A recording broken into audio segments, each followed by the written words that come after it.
আরজিকর কাণ্ডে উত্তাল গোটা দেশ।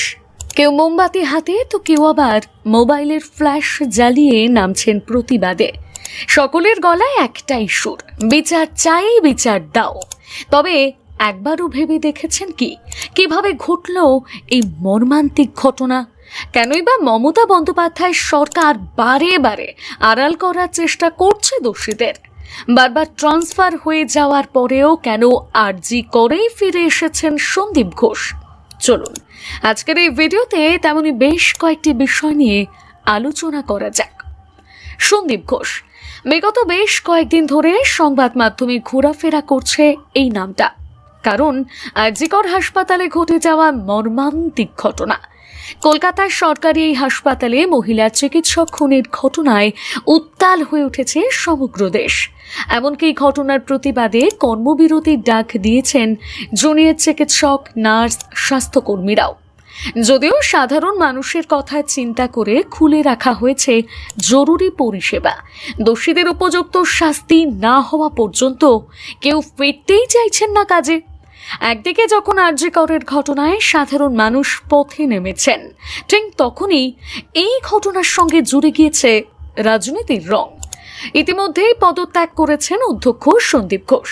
তবে একবারও ভেবে দেখেছেন কেন জুনিয়র সিনিয়র চিকিৎসকেরা সন্দীপ ঘোষের বিরুদ্ধে ক্ষোভ উগরে দিচ্ছেন? ঠিক কী অভিযোগ রয়েছে আরজিকরের অধ্যক্ষের বিরুদ্ধে? চলুন শুনে নেওয়া যাক। একবার বা দুবার নয়, এর আগে বহুবার আরজিকরের অধ্যক্ষ সন্দীপ ঘোষের বিরুদ্ধে বদলির দাবি তোলা হয়েছে। আসলে তার বিরুদ্ধে রয়েছে ঝুরি ঝুরি অভিযোগ। চুক্তির ভিত্তিতে কর্মী নিয়োগ, হাসপাতালের পরিকাঠামো সংক্রান্ত বিষয় গাফিলতি, একই সঙ্গে দুর্নীতির অভিযোগও রয়েছে তার বিরুদ্ধে। এমনকি বায়োমেডিক্যাল এবং মধ্যরাতে বরাত বদলের অভিযোগও রয়েছে তার বিরুদ্ধে। আর সেই কারণেই দীর্ঘদিন ধরে সন্দীপ ঘোষের বদলির দাবি উঠতে থাকে।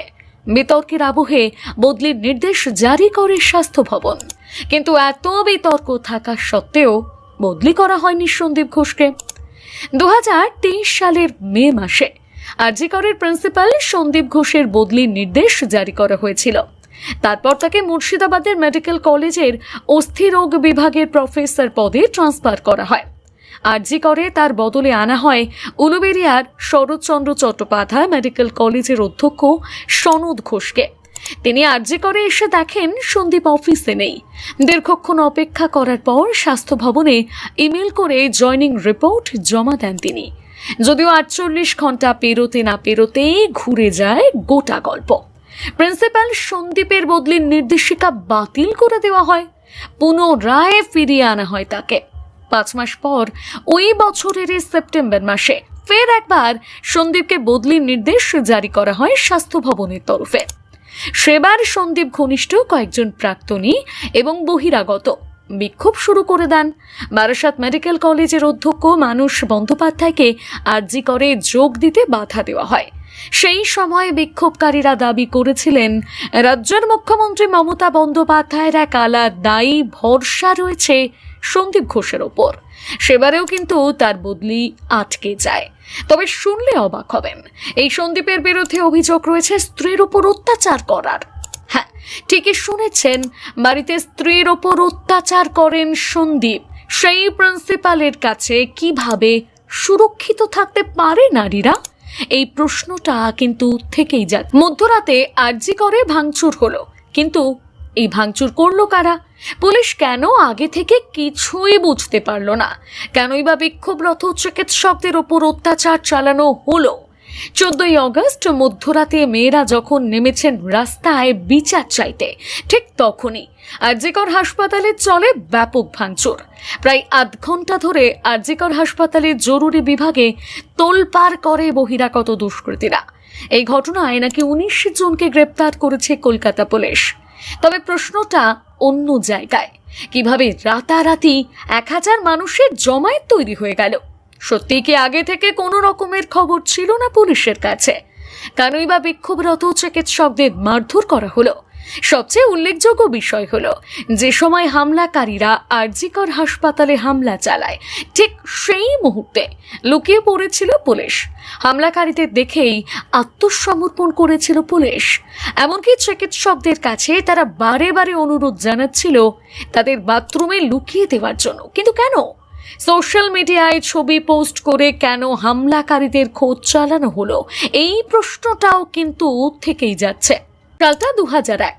সৌমিত্র বিশ্বাস নামক এক চিকিৎসকের ঝুলন্ত দেহ উদ্ধার হয় আরজিকর হাসপাতাল থেকে।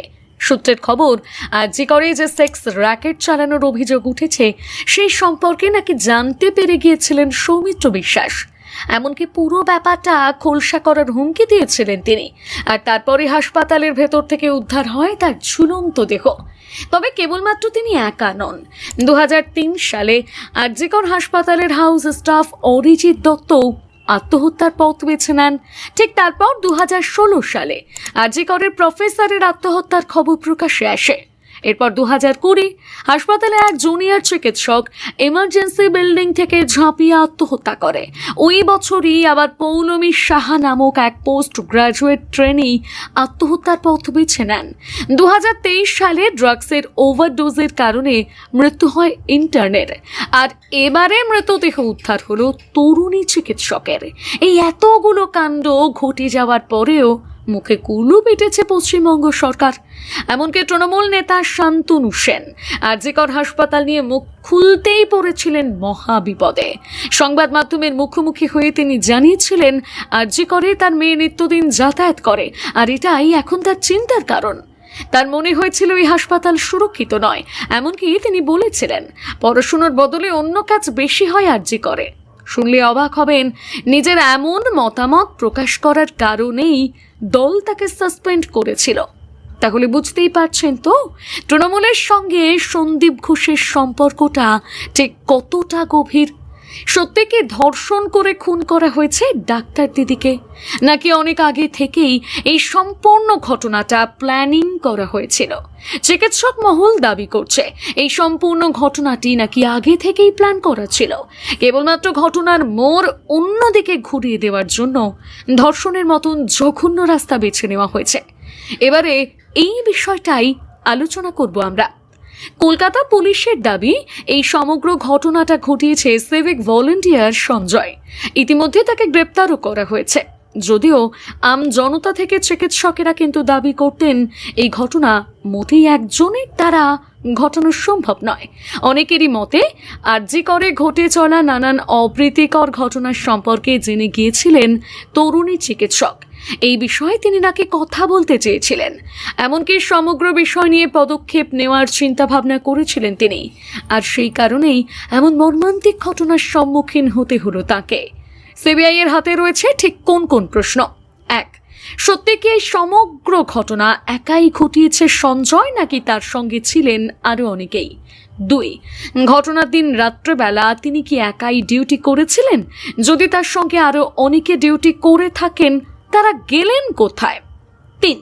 এই ঘটনার নেপথ্যে কোনো ষড়যন্ত্র রয়েছে কিনা সেটাও কিন্তু খতিয়ে দেখবে সিবিআই। 4. সত্যি কি সমস্ত প্রমাণপত্র নষ্ট করে ফেলা হয়েছে, নাকি এখনো বাকি রয়েছে কিছুটা? 5. এই ঘটনার সঙ্গে কি আদৌ জড়িত রয়েছে ইন্টার্নরাও? সবচেয়ে উল্লেখযোগ্য বিষয়, সাধারণ মানুষের ভরসা উঠে গিয়েছে সরকার এবং প্রশাসনের ওপর থেকে। সকলেই বলছেন দোষীদের তুলে দেওয়া হোক জনতার হাতে। বলা ভালো, এবার বুলডোজার সিস্টেম চাইছেন আম জনতা। প্রশাসনের ওপর আস্থা রাখতে চাইছেন না তারা। কিন্তু কেন? এই প্রশ্নের উত্তরটা অবশ্য অজানা।